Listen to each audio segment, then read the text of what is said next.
ওম শান্তি। Good morning. আজ অব্যক্ত বাণী। এই অব্যক্ত বাণীটা চলেছে 24/2/2002। আজ হলো 6/10/2024। পুরো মুরলি সারমর্ম হলো এটা: বাবাকে প্রত্যক্ষ করার জন্য নিজের বা অন্যের বৃত্তিকেও পজিটিভ বানাও। তো আজকে শিব বাবা আমাদের কি দেখছে? সকল বাচ্চাদের মনের লক্ষ্য কি একটাই, আমরা তাড়াতাড়ি করে বাবার সমান যেন হয়ে যাই। কিন্তু শুধু লক্ষ্য থাকলে তো হবে না, লক্ষণগুলো দেখা দিতে হবে। লক্ষ্য তো আছে, হিম্মতও রেখেছে, বাচ্চাদের সংকল্পও দেখে ভগবান খুশ হচ্ছে খুব, বাহ বাচ্চে বাহ। কিন্তু লক্ষ্য আর লক্ষ্যের সমান হওয়া অর্থাৎ বাবার সমান হওয়া। তো বাবা দেখছে আজকে বাচ্চারা বাবার সমান হতে গেলে কি করতে হবে। বাপ সমান হতে গেলে তিনটে কথাকে, সংকল্প, বল আর কর্ম, এই তিনটে হলো আমাদের জীবনের লক্ষ্য। প্রত্যেকটি সংকল্প বাবার সমান বল, বাবার সমান কর্ম, তবেই আমাদের লক্ষ্য রেখেছি। সেই লক্ষ্য প্রমাণ আমাদের চললে সেগুলো যেন আমাদের মধ্যে দেখা দেয় লক্ষণগুলো। কারণ ভগবান আমাদের নিমিত্ত বানিয়েছে সারা পৃথিবীটাকে পরিবর্তন করার।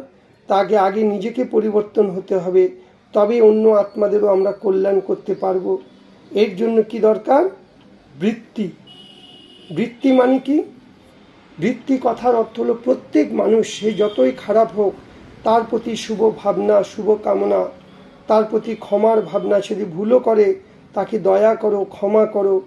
তাহলে কি হবে? সেই বৃত্তি থেকে কি বেরোবে? ভাইব্রেশন, তরঙ্গ বেরোবে। আর সেই তরঙ্গ যেখানে যেখানে যাবে একটা সুন্দর বায়ুমণ্ডল তৈরি হবে। তাহলে বৃত্তি, ভাইব্রেশন আর বায়ুমণ্ডল। তাহলে বৃত্তি একটা অনেক তীব্র গতির রকেট, প্রচণ্ড তেজে এটা আমাদের মন আর বুদ্ধি খুব ভেরি ফাস্ট কাজ করে। তাহলে বৃত্তির দ্বারা বায়ুমণ্ডলকে পরিবর্তন করতে পারো।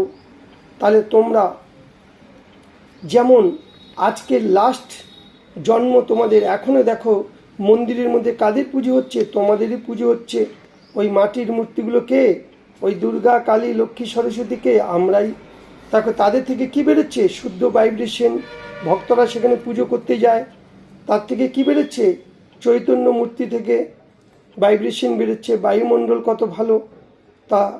তো হে চৈতন্য মূর্তি, এখন তোমরাও চৈতন্য রূপে নিজের শুভ ভাবনার বৃত্তি, শুভ কামনার বৃত্তি দিয়ে বায়ুমণ্ডলকে ভাইব্রেশনে ফেলাও। আগে তো নিজের ঘরকে পরিবর্তন করো, ঘরের বাতাবরণকে ভাইব্রেশন ফেলাও। তা এক সেকেন্ড নিজেকে চেক করো, আমার থেকে কেমন ধরনের ভাইব্রেশন বেরোচ্ছে, কেমন ধরনের সংকল্প চলছে মনে। তা যতক্ষণ পর্যন্ত আমাদের প্রত্যেক ব্রাহ্মণ আত্মাদের স্বয়ংয়ের বৃত্তি, कैसे भी आत्मा के प्रति ভাইব্রেশন যদি নেগেটিভ হয়, চাই নিজের প্রতি চাই অন্যের প্রতি, তাহলে বিশ্ব কল্যাণের প্রতি বায়ুমণ্ডল ভাইব্রেশন কখনো ফেলতে পারবো না। তাই আগে নিজেকে পরিবর্তন করো। নিজের মধ্যে কোনো রকম ব্যর্থ সংকল্প চলছে না তো? চাই তোমরা কতই ভাষণ করো, শিবির করো, কোর্স করাও, কিন্তু যতক্ষণ পর্যন্ত নিজের বৃত্তিকে পরিবর্তন না করছো ততক্ষণ পর্যন্ত বায়ুমণ্ডল শতপ্রধান হবে না। তাই শিব বাবা বলছে এখন কি করো? যারা ভুল করছে ব্রহ্মা বাবার সমান, তাদেরকে ক্ষমা করো, দয়া করো। তাদের নেগেটিভ কথাগুলোকে নিজের বুদ্ধিতে রেখো না, তাহলে আমার ভাইব্রেশন কাজ করবে না। নেগেটিভকে পজিটিভের মধ্যে পরিবর্তন করো। চাই কতই নলেজফুল হও না কেন, কিন্তু যেটা রং এটা রাইট। তাহলে নলেজফুল বন্যা রং নয়, কোনো ভুল নয়, কিন্তু বৃত্তির মধ্যে সেই রংটাকে যেন আমরা ধারণ না করি, বুদ্ধির মধ্যে না রাখি, তাহলে আমাদেরই নিজেরই লোকসান হবে, সবারই লোকসান হবে। তাই বলছে বাবা, বৃত্তি থেকে ভাইব্রেশন হয়, ভাইব্রেশন থেকে একটা সুন্দর বায়ুমণ্ডল তৈরি হয়। মূল কথা হলো বৃত্তি। যদি আমরা বাবার সমান তাড়াতাড়ি বাপকে প্রত্যক্ষ করতে চাই, তাহলে তীব্র গতিতে প্রয়ত্ন করো যে সকলের বৃত্তি যেন বাবার সমান হয়। তাহলে আগে নিজের বৃত্তিকে পরিবর্তন করো। তাই নেগেটিভকে পজিটিভের মধ্যে পরিবর্তন করো। তাই আভি আভি বৃত্তি পাওয়ারফুল করো, তাহলে ভাইব্রেশন পাওয়ারফুল হবে। বায়ুমণ্ডলও পাওয়ারফুল বানাও। কারণ কি, সবাই এখন অনুভব করতে চায়, শুধু বলা নয়, প্র্যাকটিক্যালি। তো বাবা এইভাবে আজকে ভিন্ন ভিন্ন উইং আছে, তাদের সাথে বাবা মিলেছে। সবার সাথে মিলে একই প্ল্যান বানাও, কেমন করে সারা বিশ্বকে পরিবর্তন করব। পুরো মুরলির সার হলো চারিদিকে সার্ভিসেবল বাচ্চাদের সদা নিজের শ্রেষ্ঠ ভাইব্রেশনের দ্বারা সেবা করने वाले तीव्र पुरुषार्थी, तीव्र गतिते आगे बढ़ने वाले बच्चों को सदा क्षमार के मास्टर सागर, सदा शुभ भावना शुभ कामनार द्वारा अनेक कमजोर आत्मादेर को शक्तिशाली बनाने वाले এই রকম মাস্টার সর্বশক্তিবান বাচ্চারা বাপ দাদা কা বহুত বহুত ইয়াদ প্যার আর নমস্তে।